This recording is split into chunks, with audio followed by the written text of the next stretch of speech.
I want to provide an update on our ongoing efforts to expose the tremendous voter fraud and irregularities which took place during the ridiculously long November 3rd elections. We used to have what was called Election Day.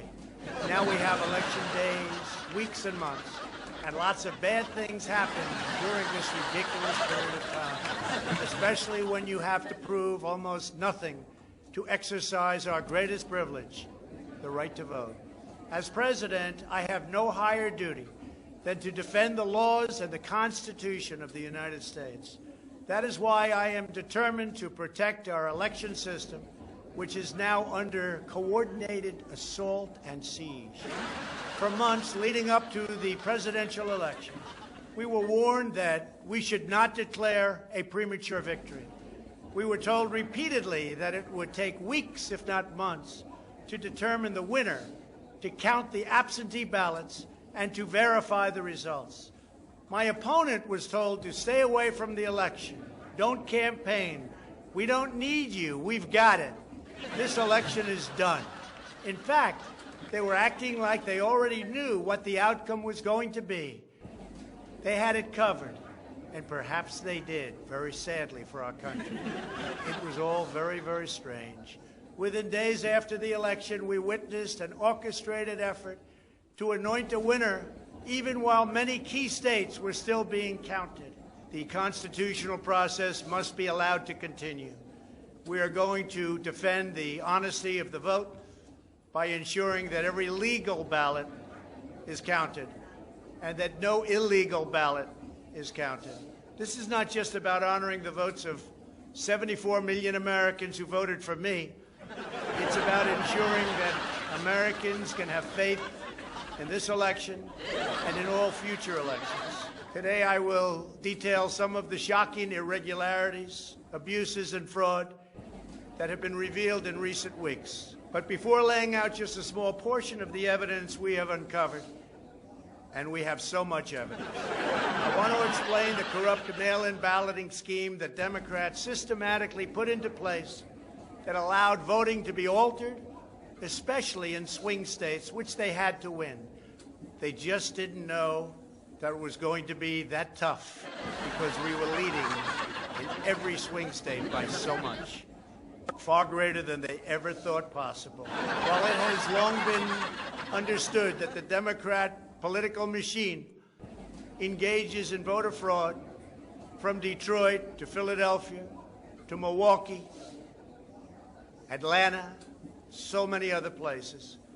What changed this year was the Democrat Party's relentless push to print and mail out tens of millions of ballots sent to unknown recipients with virtually no safeguards of any kind. This allowed fraud and abuse to occur on a scale never seen before. Using the pandemic as a pretext, Democrat politicians and judges drastically changed election procedures just months and in some cases weeks before the election on the 3rd of November.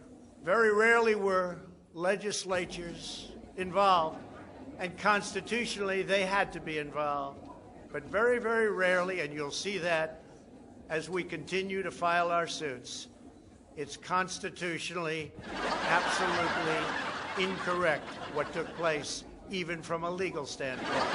Many states, such as Nevada and California, sent millions of live ballots to every person on their voter rolls, whether those individuals had requested ballots or not, whether they were dead or alive. They got ballots. Other states, such as Minnesota, Michigan, and Wisconsin, instituted universal absentee balloting right in the middle of an election year, sending absentee ballot request forms to all voters on all rolls. It didn't matter who they were. This colossal expansion of mail-in voting opened the floodgates to massive fraud. It's a widely known fact that the voting rolls are packed with people who are not lawfully eligible to vote, including those who are deceased, have moved out of their state, and even are non-citizens of our country. Beyond this, the records are riddled with errors, wrong addresses, duplicate entries, and many other issues. This is not disputed. It has never been disputed.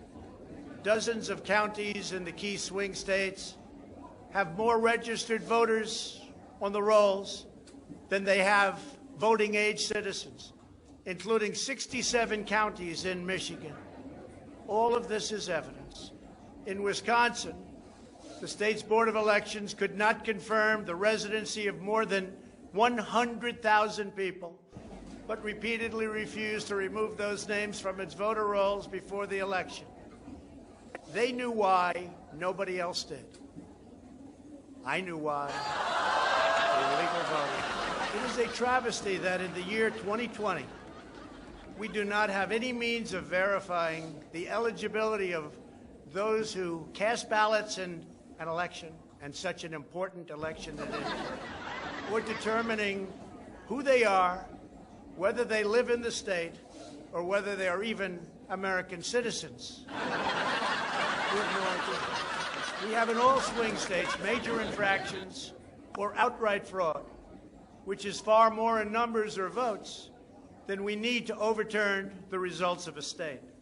In other words, in Wisconsin, as an example, where we were way up on election night, they ultimately had us miraculously losing by 20,000 votes. And I can show you right here that Wisconsin, we're leading by a lot. And then at 3:42 in the morning, there was this.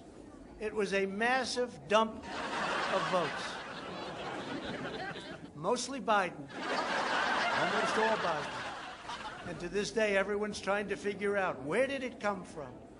But I went from leading by a lot to losing by a little. And that's right here. That's at 3:42 in the morning. That's Wisconsin. A terrible thing. Terrible, terrible thing. But we will have far more, many times more, than the 20,000 votes needed to overturn the state. If we are right about the fraud, Joe Biden can't be president. We're talking about hundreds of thousands of votes. We're talking about numbers like nobody has ever seen before. Just as an example, in certain states, we'll be down by, let's say, 7,000 votes. But we'll find later on 20,000, 50,000, 100,000, 200,000 discrepancies or fraudulent votes. And that includes votes that went through when they were not allowed to be seen by Republican poll watchers because the poll watchers were locked out of the building. Or people that innocently came to vote on November 3rd, who were all excited about their vote. They were happy. They were proud to be citizens of the United States of America. And they went up and they said, I'd like to vote. And they were told that they can't vote. I'm sorry, they were told. I'm sorry. You've already voted by mail-in ballot. Congratulations. We received a ballot, so you can no longer vote. They didn't know what to do. They had no one to complain to. Most just left and said, that's strange. But many people complained and complained vehemently. And in a lot of cases, they filled out a provisional ballot, which was almost never used, but in virtually every case was a vote for Trump. In other words, they went in to vote, and they were told that they voted. And they didn't vote. And they left, and they felt horror. And they lost respect for our system. And this happened tens of thousands of times all over the country. That's how desperate the Democrats were. They would fill out ballots of people not even knowing if these people were going to show up. And when they did show up, they said, sorry, You've already voted. And on top of everything else, we have a company that's very suspect. Its name is Dominion. With the turn of a dial or the change of a chip, you can press a button for Trump and the vote goes to Biden. What kind of a system is this? We have to go to paper. Maybe it takes longer. But the only secure system is paper. Not these systems that nobody understands, including, in many cases, the people that run them. Although, unfortunately, I think they understand them far too well. In one Michigan county, as an example, that used Dominion systems, they found that nearly 6,000 votes had been wrongly switched from Trump to Biden. And this is just the tip of the iceberg. This is what we caught. How many didn't we catch? Are there hundreds of other examples throughout the country? Are there thousands? We just got lucky, and they called it a glitch. But we found numerous glitches that evening. 96% of the company's political donations went to Democrats, not surprisingly. And frankly, when you look at who's running the company, who's in charge, who owns it, which we don't know, where are the votes counted, which we think are counted in foreign countries, not in the United States, Dominion is a disaster.